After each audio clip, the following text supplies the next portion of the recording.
Hey guys, it's Peanut and Ice Cream Bar and citrus! And this cocktail based off of citrus! Isn't this nice? All three of us together like this. Doesn't it just warm your heart? So in the last video, I mentioned how Citrus is always so happy because he constantly forces that emotion. That is mostly due to an intense fear of feeling guilt and shame. Today, we're going to deal with Citrus's shame. At the start of the series, I mentioned that Citrus has some parts of his backstory that are kind of yucky-blecky. There are some horror elements in this video. I will attempt to glaze over them with triple thick donut glaze, and hopefully they won't sound so yucky. So this is the story of The Shed. Let's get a good drink in before we talk about this. So the story of The Shed really begins with Citrus waking from his dormancy. If you remember correctly, Citrus has already been shot off into space, he's landed on a planet, he's dormant on this planet for thousands of years. So this story begins with his dormancy, which is sort of like his birth, right? He's waking up, he doesn't have any real memories, he's a microscopic thing. And just by chance he happens to not wake up in the ocean. He washed up onto a beach, and there is where he woke. And it was a beach which was close to a human settlement, a human area. So still in micro scale, he managed to wander into a nearby forested area. When he's going through his transformation, he needs to be undisturbed and be in a safe environment, otherwise he's very vulnerable. Had he not been disturbed, he probably would have been some kind of insect, maybe a bird. Unfortunately, during his shape-shifting, which remember takes several years. During his shifting process, he's disturbed many times, and most people avoid him when they see him because at this point he doesn't really look like anything. He looks like a blob, a slowly growing blob. Kind of like if you've ever seen a dead jellyfish. So people are like, ew, I'm not gonna touch that, and then they walk away. So he's mostly left alone, right? For a time he was fairly safe. Except not. Because there just so happened to be, in this small beach community, a child. A horrible, horrible, awful child. This sweet little thing was Nikolai. There's a lot I could say about Nikolai. Suffice to say that Nikolai was already in the habit of collecting dead things by his early adolescence, and had a fascination with the slimy muck that he happened upon one day. This fleshy pile with a mouth, which was this guy. So, like any budding, horrible beast of a human, he had a trophy place. Nikolai could see this thing was transforming, and having an obsession with death and transformation, he was all about that baby Citrus. His storage place was this old shed in the woods, undisturbed even by teenagers who could find easier places to get drunk and have awkward fumblings. And this is where he took Citrus, when Citrus was little more than primordial ooze. That shed compromised the first 7 years of Citrus's life, and it had a lasting impression on him in the same way that one's own childhood would have an impression on you, right? It's your formative years. It's great. Let's drink. Citrus, you're delicious!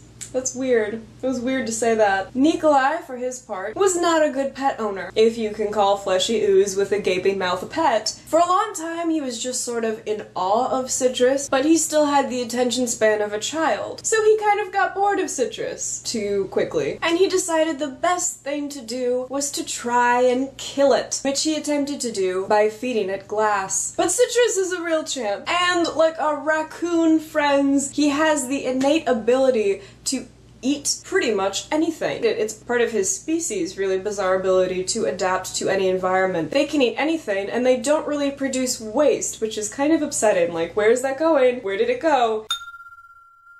But to Nikolai, he suddenly sees Citrus in a whole new light. He realizes that if Citrus can eat anything, he can be the ultimate treasure chest. Nikolai can put anything in him, and as long as Citrus is still in his possession, it's like he has all of his treasures hidden safely away in one place, without fear, even, of someone finding them, especially since Citrus produces no discernible waste. Needless to say, Citrus ate a lot of dead squirrels and squirming bugs, along with an assortment of other nasty things, or things Nikolai just thought would be funny to watch Citrus eat. Old cans, his mother's wedding ring, things he'd stolen from his peers, and some pretty gross stuff. See, it was around this time where Nikolai started developing his habit of grave robbing. Often he would attend funerals and clip hair or pieces of garments from open caskets. Sometimes he would stay up all night, digging up the freshly buried, taking their nails, hair, and sometimes fingers, and then reburying them. These were not treasures that were safe to keep for very long, so he would feed them to Citrus, knowing they would always be safe. In this way, Citrus became Nikolai's greatest treasure of all. Citrus was the house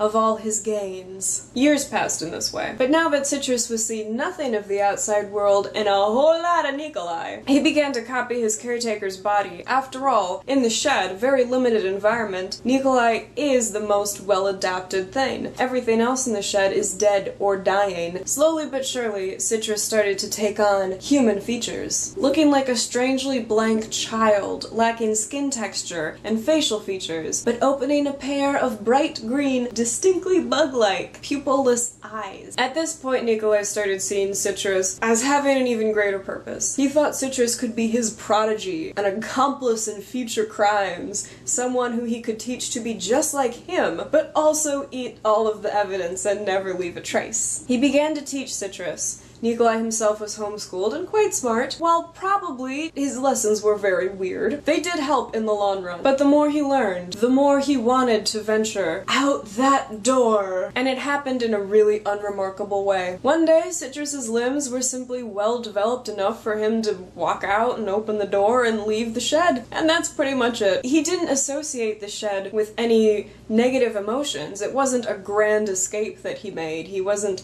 I'm finally getting out of here, all the wrong. He rather liked Nikolai, in fact. Nikolai fed him and gave him affection and all that good stuff. He had feelings for Nikolai in the same way, and the same sorts of feelings that you would have for your parents, right? That was his caregiver. And Nikolai, in his arrogance, thought that Citrus would never leave the place that he thought of as home. He thought that he'd trained his pet well enough. But Citrus did walk off, and if he ever saw Nikolai again, neither of them would know it. Nikolai would be an adult, and Citrus would have, you know, a fully formed human body with features, and he would have grown up. And in growing up, he would have learned that every single piece of his childhood was morally wrong and frankly disgusting. Coming into the world and so loving it, he found, year after year after year out of the shed, he was filled with more and more self-disgust and shame.